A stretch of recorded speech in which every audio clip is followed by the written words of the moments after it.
بصوا بقى الشيف ده عمل حاجة حرفيا محيرانا كلنا ونفسنا نعرف بتتعمل ازاي. عمل صوص الجبنة الشيدر اللي بيبقى موجود في ايه بقى، في محلات بقى الفرايد تشيكن بقى ومطاعم الفرايد تشيكن وكده. جميل.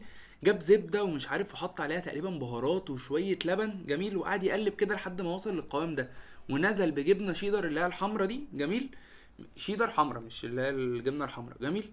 وحط مش عارف ملح وكده بس، وطلعت معاه يا جماعه جبنه شيدر زي بتاعه محلات الفرايد تشيكن بالظبط. وطبعا مش محتاج اقول لكم ان حرفيا صوص الجبنه الشيدر ده يعني ده كده الفيديو ده هيوفر علينا كتير جدا جدا، لان ده ما بيتاكل مع اي حاجه. فلو الطريقه دي طلعت صح هيبقى اختراع. فانا كالعاده عملت حاجه واحده بس وهتعجبكم قوي. جبت هذه العلبه من فتح الله. جميل. العلبه دي عامله كام؟ عامله 32 جنيه. وتعالى اقول لكم بقى قصتها. انا رحت فتح الله اللي هو جنب البيت عندي ومش عارف ايه، قلت خلاص انا هروح اجيب جبنه شيدر وهجيب البهارات ومش عارف ايه علشان يعني اعمل الفيديو ده. فانا واقف قدام التلاجة ولسه هقول للراجل انا عايز جبنه شيدر اللي هي العاديه دي. جميل. لقيت ده بقى، دي ايه يا جماعه؟ دي جبنه شيدر جاهزه. يعني انت بقى ولا بتحط عليها بهارات ولا مش عارف بتحط دقيق ولا بقى انت بتحط مش عارف لبن في الاول وتستنى القوام ومش عارف ايه. لا هي دي كده جاهزه. بيبقى ناقصها حاجه واحده بس، ان انت هتحطها على النار وهتحط عليها شويه لبن لحد ما تخففها وتوصل للقوام اللي انت عايزه. بقول لكم ايه، من غير رغي كتير يلا بينا نروح المطبخ. هتروح بقى المطبخ وهتجيب اي حله عندك وهتحطها على نار هاديه خالص وهتنزل بشويه لبن.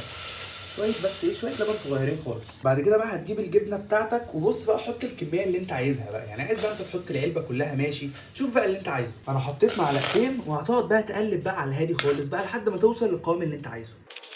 واخيرا يا جماعه بعد طول تقليب، انا تقريبا قعدت 10 دقايق كده اقلبها على النار وسبتها كمان 10 دقايق بعد ما طلعت من النار. هتقول لي ليه؟ هقول لك علشان الجبنه كل ما هتسيبها بره كل ما هتتقل معاك. وعايزك بقى تتفرج على القوام عامل ازاي. بص بص بص، سلام سلم. الكميه اللي احنا جبناها كلها، العلبه اللي انا وريتها لكم ام 32 جنيه دي عملت لنا الطبق ده كده كله. جميل. دي بقى يا باشا تتاكل بايه؟ تتاكل بدبوسه يعني فرايد تشيكن زي اللي قدامك دي. مش هنقوله براند ماشي، بس انت هتنزل بقى بيها كده ماشي، تنزل تغطسها كده. بص بص المنظر، شايفين المنظر صح؟ وتاكلها بقى. بسم الله بسم الله.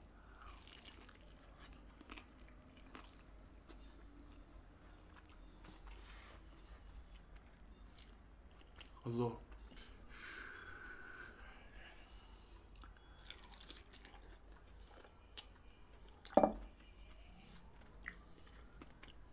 مفيش ده حرفيا يا جدعان، ملهاش اي حل. وميزه الطريقه دي كمان اللي هي ما فيهاش ريسك اللي هي تبوظ، بمعنى ان انت هتروح تجيب الجبنه خلاص كده، انت هتحط عليها اللبن وتعملها، مش لسه بقى تحط عليها بهارات ولو طلعت حادقه ومش عارف ما طلعتش مظبوطه والدقيق كتير ومكلكعه. لا انت هتجيبها تحط عليها اللبن وخلصت. طبعا بقى تنفع معاك بطاطس ماشي، كريسبي ماشي، مش عارف رز، بص على اي حاجه انت عايزها. فبس كده انا خلصت الفيديو وهقول لك على حاجه واحده ماشي، ان انت لو ما جربتش الطريقه دي انت فايتك كتير جدا. هي ما تعتبرش طريقه اصلا، بس بجد الموضوع سهل جدا. فطبعا كالعاده ما تنساش تعمل منشن لاي حد عندك في البيت، اختك الكبيره بقى، اي حد، صاحبتك تجيبها لك هديه، صاحبك يجيبها لك هديه، وقول له الموضوع سهل جدا. انت هتروح فتح الله او اي سوبر ماركت كبير هتجيب لي يا باشا وانا هتكفل باللبن وانا هعملها عادي ما عنديش مشكله. وفي اخر هذا الفيديو يا صديقي قبل ما نقول الكلمه اللي انا بقفل بيها، لو سمحت ما تنساش تعمل لي فولو. جميل. لان انا بقى عايز اوصل 500000. وما تنساش بقى تعمل بقى كومنت حلو بقى ومش عارف ايه وبتاع، وهي كلمه واحده اقولها لكم دلوقتي حالا. سلام.